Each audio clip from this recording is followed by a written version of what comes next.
Welcome back to another edition of Between Two Clouds. I'm your host, Danny Hunt, and this is a show where we like to ask those questions that you never really wanted the answers to, but occasionally a couple that you might. Our special guest today is Payton Tracy, and Payton is the Director of Data Analytics at Opex Technologies. Payton, welcome to the show. Hey Danny, happy to be here. Excited for this. Yeah, all right. I like to hear excited. Now, Payton, I hate to start with this, and I really hate to stereotype, but you seem a little young to be a director. Would you classify yourself as a Zoomer or a millennial? Yeah, I have this argument quite often. I'm right on the edge. I think I'm like the youngest millennial possible. Definitely kind of hitting that age where I don't know if I'm at the Gen Z level. I can't keep up anymore, but yeah, I think I'm a millennial. I know that feeling. So, being on the cusp, would you say that you embrace the worst of both? Yeah, that's one way to put it. Um, all right, last question on this topic, and asking for a friend, of course. What are the cool kids saying these days? Yeah, I mean, I'm hitting that age, like I said, where I'm not quite keeping up. But the one word I keep seeing, I'm probably a couple months behind is Riz. I Riz. actually had to Google it. It's kind of, I guess, a short term or a short version of charisma. So it's just, one of those interesting words that I see pop up, and I'm like, oh, okay, well, I guess that's what the kids are saying now. Riz. Okay. Can you use that in a sentence? Not properly. Basically, I mean, if you're at the bar and you're rizzing up a girl, I think that's how you use it. Fair enough. I'll pass it along to my friend. I There you appreciate you sharing that. So, you know, back to this title, Director of Data Analytics is, and be honest with me, is that something that you made up? Yeah, yes and no. It's a funny story actually.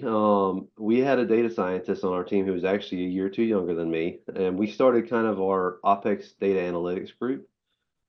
With that, I changed my title to data wrangler originally, and that was I started getting some. I got some jokes poked at me for that, but we kind of really started diving into this data analytics side of the house, and we needed a director, and so I didn't give myself that title. I kind of may have pushed for it, but I did not give myself that title officially. Fair enough. Fair enough. So, in that role, what is your day to day? Yeah, it varies. I'm kind of both customer facing and internal facing. So I've got some internal things where I handle all of our applications. A lot of them obviously touch data. You got Salesforce, you got Smartsheet, some other kind of proprietary things we've built out, Tableau, everything in the data world. I also work with Danny and you and your team as a client experience manager to a degree where I kind of help you guys put together these proposals and make sure that what we're providing to our clients really is hitting what they need in their projects and kind of help them push their businesses forward. Fair enough. So you mentioned a couple of tools, and some of those I recognized, some of those I didn't.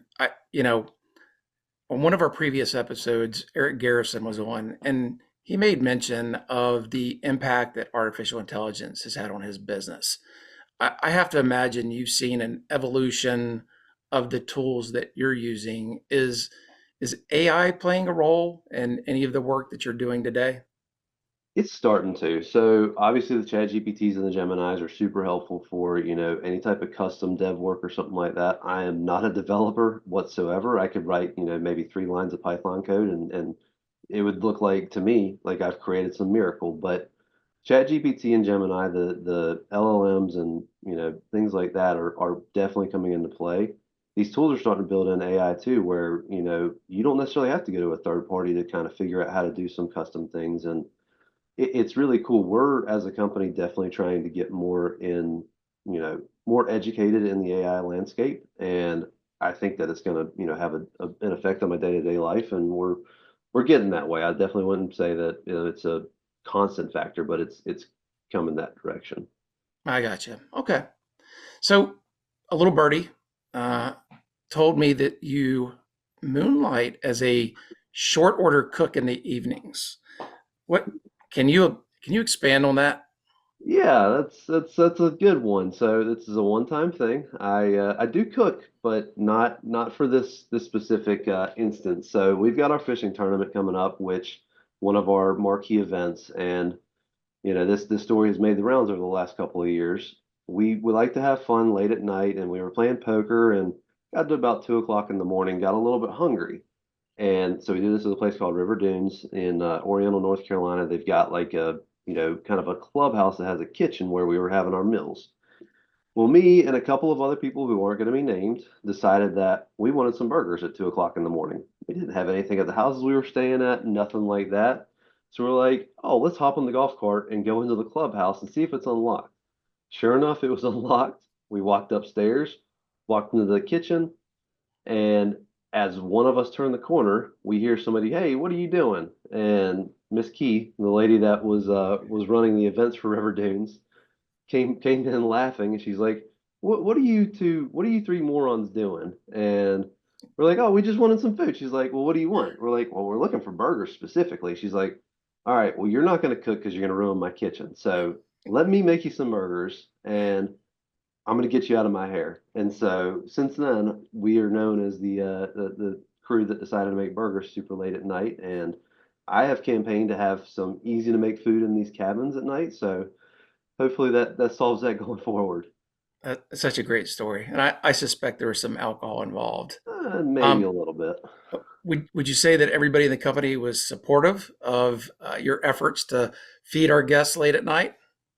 I had to spin that a little bit. I had to play the politics game and spin that a little bit, but eventually, yes. As a director, that seems like something you should be doing. I get it. I get it. Um, so I've also heard an interesting story about your start here in the company, and that was what? How many years have you been at Opex? It'd be 10 years in a couple of months. I think like November. November, 10 years. So share the story of how you got started here, the interview process. Yeah, so I mean, I didn't have a car. I was a sophomore in college, I believe.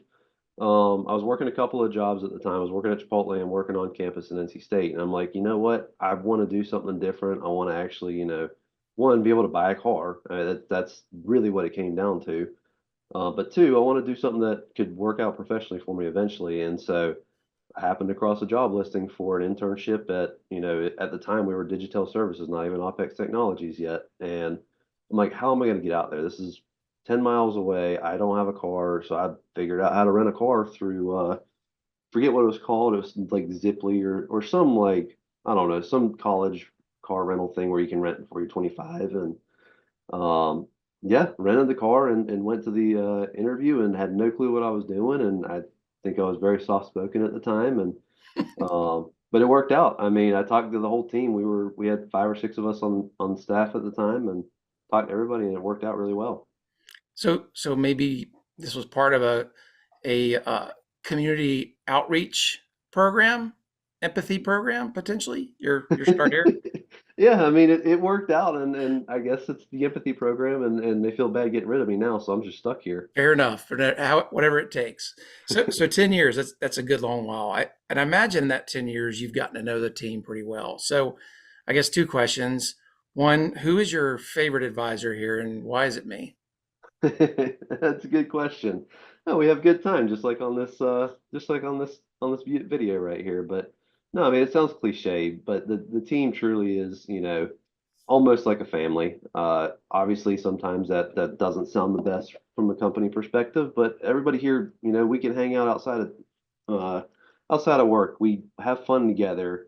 If something comes up, we have no problem talking to each other and solving it in a, actual useful way rather than, what you run into in a corporate America type of job. And it, everybody here I could call up tomorrow and they'd be here to help me in an instant. And everybody here I'd, easily call a friend. That's kind of the coolest thing that's kept me here for 10 years. And I mean, I have no desire to work for anybody else or with anybody else. That's awesome, Peyton. And stepping out of character for a second, I think this is probably the first job that I've had where I could look at folks and call everybody a friend, and I'd want to Yeah, hang out with them outside of work. So it's very unique to have a culture like that, and I think it's probably pretty rare. yeah, I Pretty rare. agree. I mean, I obviously haven't had anything else, so I can't compare it to anything else, but I don't want to. A lot of weight then in your opinion. So I guess in 10 years, you've probably also gotten to know a lot of our customers pretty well. And how would you describe the relationship that Opex has with its customers? Yeah, I mean, it kind of is an extension of how we are as a company. I mean, I wouldn't say every customer is a friend, but the vast majority of them, I mean, we have their personal phone numbers. We'll text them and hang out, and like you don't have to talk shop, you don't have to do anything like that.